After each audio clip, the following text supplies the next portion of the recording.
Aku udah lihat foto ayah waktu masih muda. Ayah gagah sekali. Foto ayah masih muda di mana? Ibu yang kasih lihat sama aku.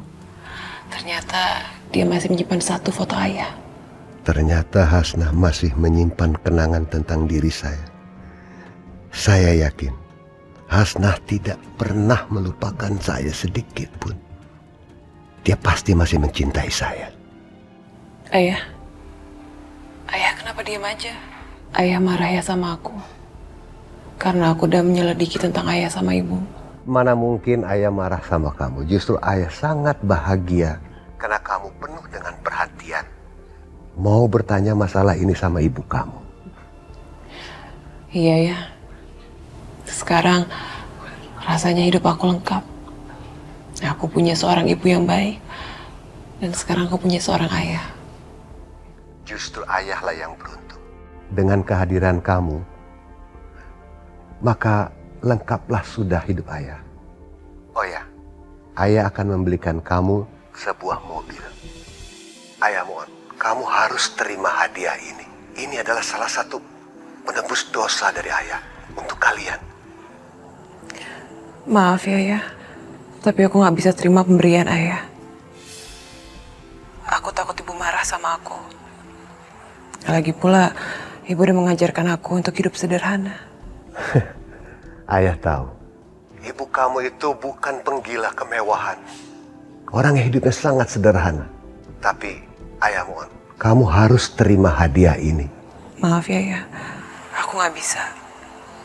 Aku takut ibu nanya aku dapat mobil dari mana dan aku gak bisa jawab. Kamu kan bisa bilang sama ibu kamu, kalau mobil ini adalah bonus dari produser kamu. Dia pasti akan bahagia.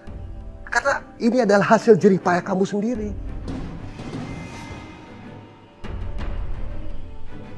Ayah benar juga. Aku akan mengikuti kata-kata ayah. Aku juga pengen bikin ibu bahagia. Terima kasih ya atas hadiahnya. Ya sudah, kamu gak usah terima kasih sama ayah. Assalamualaikum. Waalaikumsalam.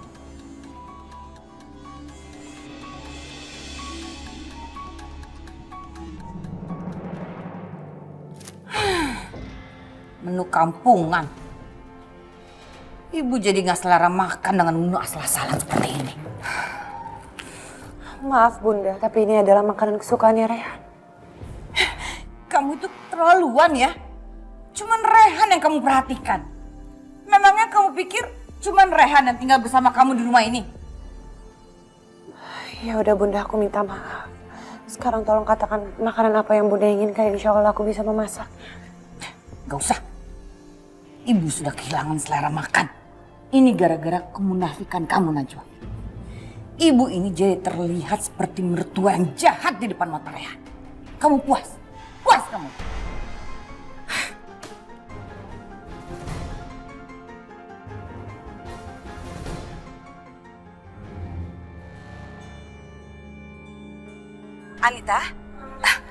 Anita, ibu punya rencana yang sangat bagus untuk merealisasikan rencana kita.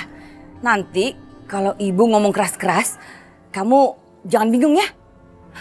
Ibu mulai sekarang ya. Halo Anitaku sayang.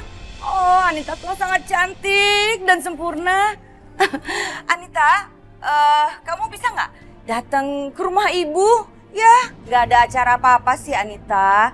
Cuma ibu kepengen saja ketemu sama kamu, ibu kangen. Soalnya di rumah ini tuh ibu kesepian. Soalnya nggak ada orang yang bisa ibu ajak ngomong. Kalau kamu kan beda Anita, kita ini kan satu level, ya kan? Bisa dong Ibu. Aku senang, akhirnya Ibu mengundang aku datang. Aku yakin, Najwa akan kebakaran jenggot dengan permainan kita. Iya Anita sayang, terima kasih ya kamu sudah mau datang sini. Kalau boleh, tolong ya bawakan ibu makanan. Soalnya ya kamu tahu sendirilah, di rumah ini kan nggak ada yang bisa masak. Kalaupun masak, makanannya juga pasti nggak enak. Kamu kan tahu selera ibu. Seharusnya kamu yang pantas menjadi menantu ibu. Bukan si Najwa itu yang kampungan. Ya Allah, untuk alasan apa Bunda mengundang Anita ke sini? Kenapa perasaanku tiba-tiba cemas memikirkan Anita dan Rehan? Astagfirullahaladzim.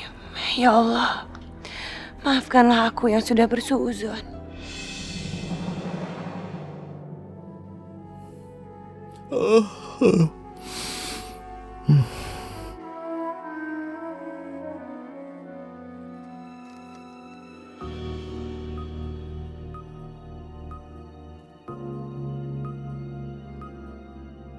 Kamu kenapa, Najwa? Kamu kelihatan sangat gelisah.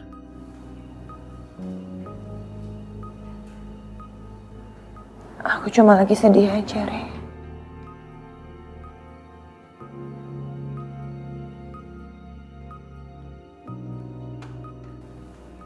Apa yang bikin kamu sedih? Apa aku ada yang salah? Kenapa kamu begini? Kalau ada sesuatu yang salah, yang tidak aku sengaja, ya aku minta maaf. Enggak kok.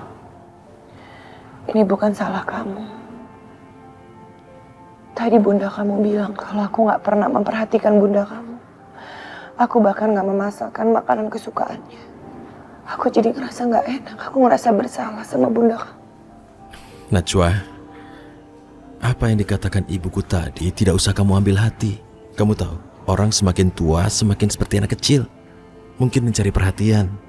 Jadi tidak usah kamu merasa bersalah begini. Aku ngerti, Re. Tapi bukan itu yang buat aku sedih.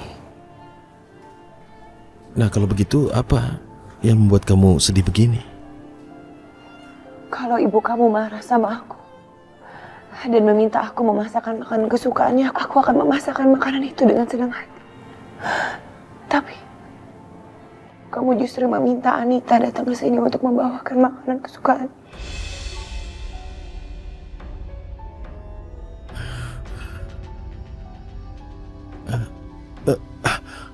Ibuku kenapa melakukannya? Sungguh aku tidak mengerti kenapa ibuku minta dibawakan makanan itu. Aku sungguh tidak mengerti, Najwa. Kamu tahu sendiri kan, Re? Kita pernah membicarakan soal Anita ini sebelumnya. Aku takut kedatangan Anita ke sini justru akan menambah masalah baru buat kita. Kamu jangan khawatir soal masalah ini, Najwa. Aku akan bicara dengan ibuku sekarang. Tentu saja apa yang dilakukan ibuku itu akan membawa masalah yang baru. Aku harus bicara dengan ibuku. Tapi yang terpenting sekarang adalah, mengertilah, aku akan menjaga perasaanmu. Aku bicara dengan ibu sekarang.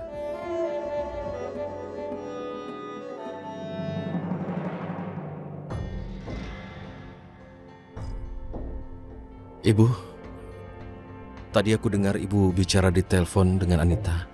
Kenapa ibu menyuruhnya datang kemari? Pasti istri kamu sudah ngadukan. Ibu heran, kenapa sih Najwa itu selalu saja iri pada Anita? Tidak, Bu. Najwa tidak mengatakan apa-apa. Aku yang mendengar ibu bicara di telepon tadi.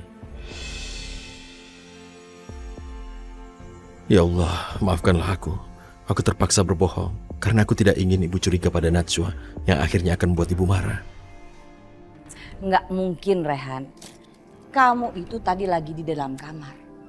Dan ibu tahu betul siapa yang telah mengaduk pada kamu.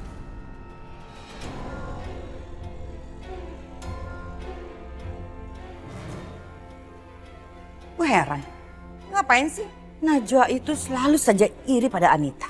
Dan dia ingin mengadu domba antara kamu dan ibu Rehan. Udah, insya Allah aku gak akan pernah iri sama Anita.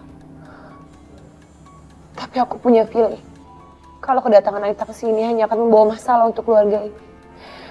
Karena aku dan Rehan sudah sepakat untuk menjauh dari Anita, Bunda. Ibu, yang dikhawatirkan Najwa ada betulnya. Anita itu punya dendam pada Najwa. Karena dia tahu Aldi masih mencintai Najwa. Jadi di sini jelas yang punya dendam adalah Anita pada Najwa, bukan sebaliknya, Bu.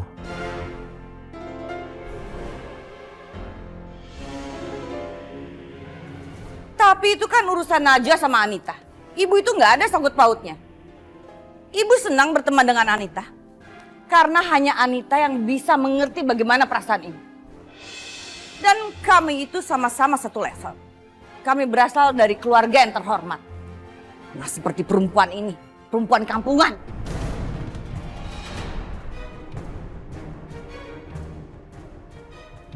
Cukup, Ibu. Jangan diteruskan. Jangan naif menyikapi masalah Anita seperti ini. Ibu tahu bahwa Anita adalah penyebab Najwa diceraikan. Cukup! Cukup, Rehan! Jangan terus-terusan kamu membela istri kamu ini. Ibu sudah capek mendengarnya. Najwa lagi, Najwa lagi! Kapan? Kapan kamu akan membela ibu kamu ini? Hah? Kapan, Rehan? Lebih baik ibu mati daripada menghadapi situasi seperti ini terus-terusan. Ibu jangan bicara seperti ini. Ibu tahu aku sayang ibu. Aku juga sangat sayang pada istriku. Aku hanya ingin ibu dan istriku bisa damai. Damai? Damai itu hanya akan dalam mimpi. Ibu jangan bicara seperti ini. Dan terimalah Najwa. Ibu harus bisa menerima Najwa sebagai menantu ibu. Kalian sama-sama aku cintai. Hanya tinggal ibu yang harus bisa menerima Najwa. Tidak. Ibu tidak akan pernah sudi menerima dia sebagai menantu ibu. Dan kalau ada yang perlu kamu salahkan, itu adalah dia.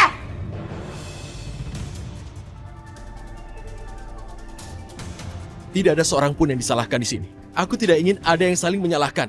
Sebenarnya permohonanku tidak banyak. Aku cuma minta ibu tidak memanggil Anita ke rumah ini. Cuma itu saja. Ibu tahu kenapa Najwa tidak mau Anita datang ke sini? Karena itu hanya akan mengingatkan dia bahwa dia tidak bisa hamil seperti Anita.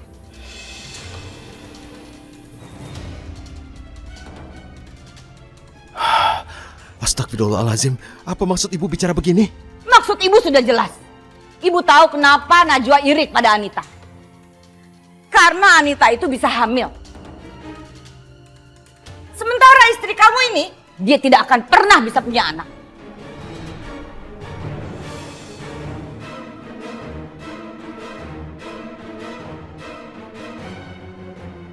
Astagfirullahalazim ya Allah. Kuatkanlah hambamu menerima tudingan yang menyakitkan ini. Hei Najwa, kamu itu tidak usah iri pada Anita. Karena Anita itu adalah wanita yang sangat sempurna. Selain dia cantik, dia bisa punya anak. Tidak seperti kamu, istri yang tidak bisa punya anak.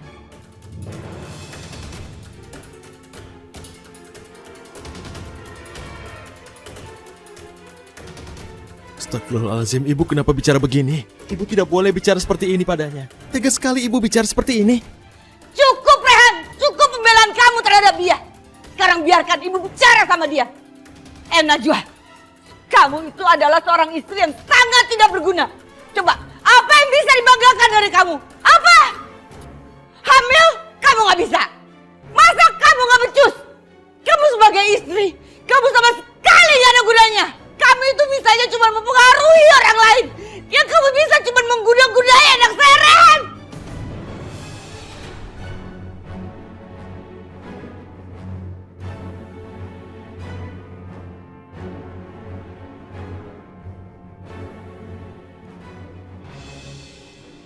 Aku mohon Bunda, tolong kasih tahu aku gimana caranya supaya aku bisa menjadi menantu yang baik untuk Bunda. Ajari aku supaya Bunda bisa mencintai aku dan bisa menerima aku. Tidak! Sampai kapanpun saya tidak menerima kamu sebagai menantu saya. Dan kamu tahu betul siapa yang saya inginkan sebagai menantu saya. Priti dan cuma Priti! Tidak usah kita bicara soal Priti lagi, Ibu. Priti sudah hidup dengan senang dan tenang bersama Ibu Hasnah di sana. Jadi kita tidak perlu membicarakan masalah Priti. Dia sudah menjadi masa lalu kita. Tidak, Rehan. Priti itu tetap calon menantu ideal Ibu.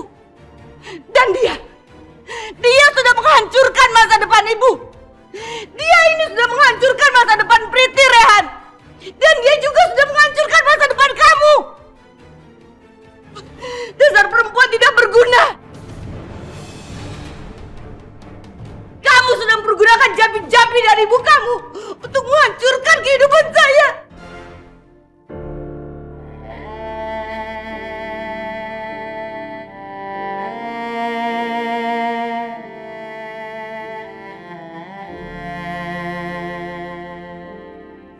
Aku benar-benar minta maaf sama Bunda. Tapi aku mohon tolong jangan katakan mengenai guna-guna Bunda. Demi Allah aku nggak pernah mengetahui soal guna-guna. Kalau kamu merasa tidak mempergunakan guna-guna, lalu mengapa anak saya Rehan terus-menerus membela kamu dan tidak pernah sekalipun dia membela saya ibu kandungnya sendiri? Apa itu namanya? Kalau bukan pengaruh negatif yang kamu berikan pada anak saya Rehan. Astagfirullahalazim. Ibu kenapa bicara seperti itu lagi? Rehan, itu cuma air mata buaya. Senjata istri kamu itu cuma satu, nangis. Rehan, kamu harus hati-hati dengan air mata Najwa. Ibu, mungkin ini bukan saat yang tepat. Mungkin Allah akan memberi waktu yang tepat untuk Najwa agar Najwa bisa diterima oleh ibu seutuhnya. Tapi rasanya tidak pantas ibu bicara begini. Dan kalau aku salah bicara, aku minta maaf.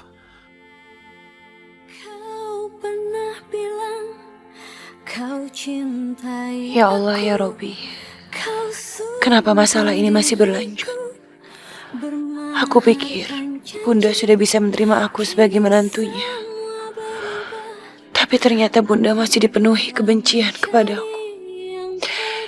Ya Allah, berilah kesabaran kepadaku agar aku bisa berlapang dada merawat Bunda Priyanka sebagaimana aku merawat ibu kandungku sendiri. Dan hilangkanlah perasaan amarah dan kecewa dari hatiku.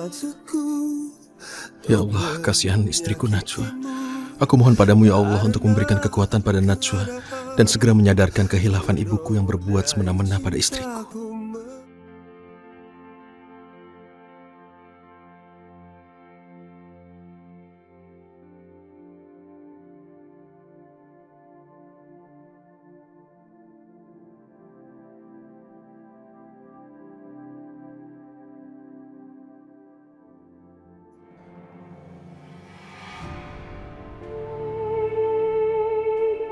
Dengan menyimpan baju ini, aku berharap aku bisa melupakan kamu, Najwa.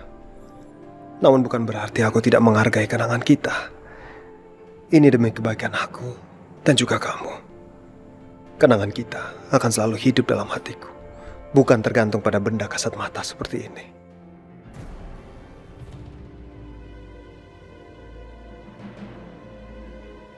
Aku tahu, kamu pasti sedang menangisi kenangan kamu sama Najwa. Tenang aja, Ali. Aku akan mewujudkan kenangan itu menjadi kenyataan. Tapi nanti, setelah anak ini lahir dan aku udah mendapatkan bagian dari kekayaan kamu.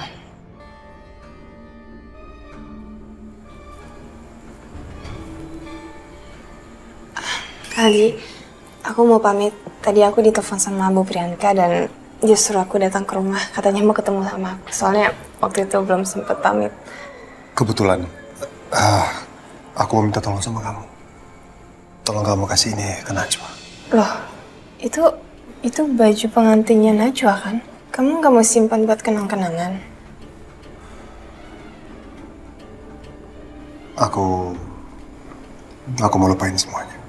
Jadi aku rasa lebih baik baju ini ada di tangan Najwa. Ya udah terserah kamu, tapi menurut aku mendingan kamu sendiri yang kasih. Soalnya kalau aku yang kasih takutnya dia salah paham. Nanti dikiranya itu ide aku lagi untuk kembaliin bajunya. Justru aku yang berpikir terbalik. Aku rasa mereka akan merasa aku gak konsekuen. Karena aku sudah berjanji untuk meninggalkan Najwa dan aku tidak mau mengungkit-ungkit lagi masa lalu. Tapi kan kamu bisa ngomong baik-baik. Aku yakin kok Najwa sama Rehan pasti ngerti, apalagi ada aku di samping kamu.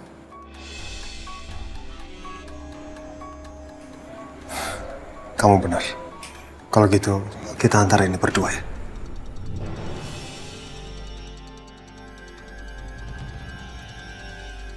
Yes, ini saatnya Najwa kena pukulanku.